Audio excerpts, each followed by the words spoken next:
Hello mga paps, ganito pala magpalit ng battery ng Ford Ranger 2019. Galing stock, nagpalit tayo ng Amaron battery mga paps. So, panoorin ang video na to hanggang dulo. So, let's go. So, first time natin magpalit, nalubat na yung ano natin battery. So, papalit natin ngayon ay Amaron. Hindi kasi natin alam paano magpalit.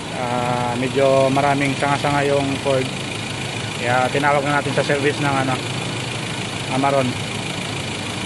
So ayaw na niya mag-start, kaya ang ginawa ay nag-series siya para makapag-start dito sa bagong battery na to.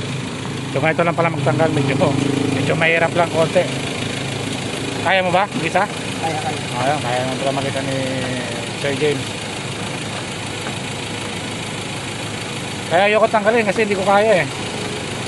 Kung kaya ko, di sana ako na nagbili nito eh. Diretso na sana ng mahirap talaga siyang bunutin. Ito kasi problema yung mga paps, di natin alam. Daming nakakabit. Ayan. Masyado mas.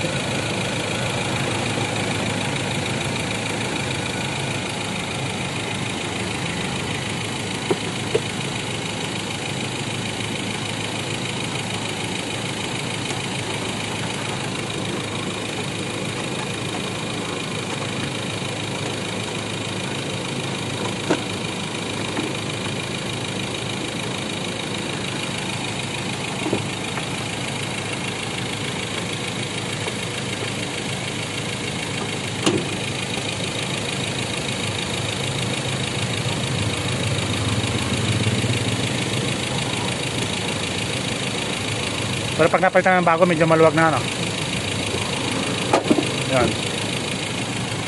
So kailangan naka-start siya mga paps pagka binunot mo yung battery para hindi mag-reset yung natin, dashboard. Yan, medyo maliit yung Amaron.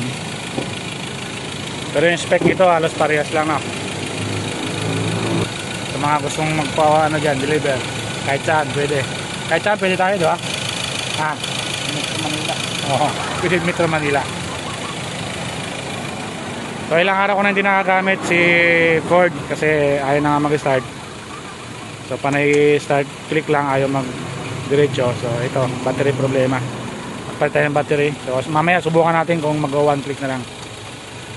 Ito yung Ford Ranger natin, 2019 model. Yan, si Hunter. So ganoon lang pala magpalit ng battery.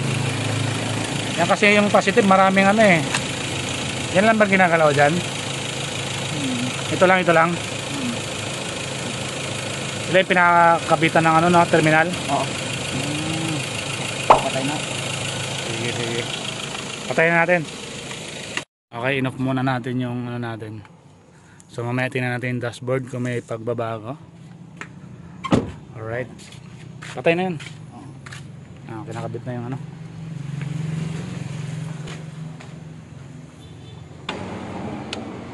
Okay, testing. Buti kabisado ni Sir James. Testing natin. Ayan, dashboard natin. Start.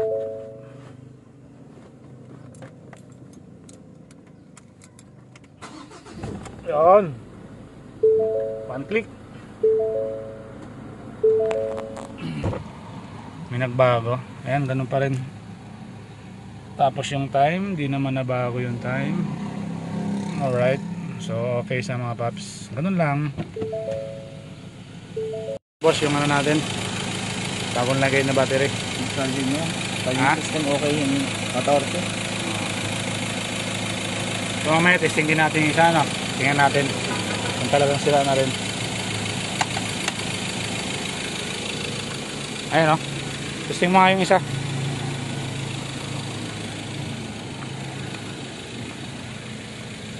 Load test. Ayan 9. Pumapalo na lang sa 9. 8. Wala na. Mahina na. Talagang palitan na. So dito pwede naman mag-swap. May less 500 boss. Okay, so okay na, goods na. Bayad na lang. So may warranty rin siya mga paps. Ilang taon ng warranty, sir? 2 years warranty. Anong covered nun? Pagka 50,000 kilometers to 2 years warranty yung cover ng dalawang Pagpipili yan. Ano yung kasama nun? Makina? Sa mileage. So mileage natin ngayon halos magpo 40,000 na rin tayo eh. So kung anong mauna yun? XLT no? XLS. Ito yung warranty natin mga boss. Tapos yung buhay ng Amaron boss, ilan? Ilang taon? 3 years to 4. Okay na mga boss. Goods.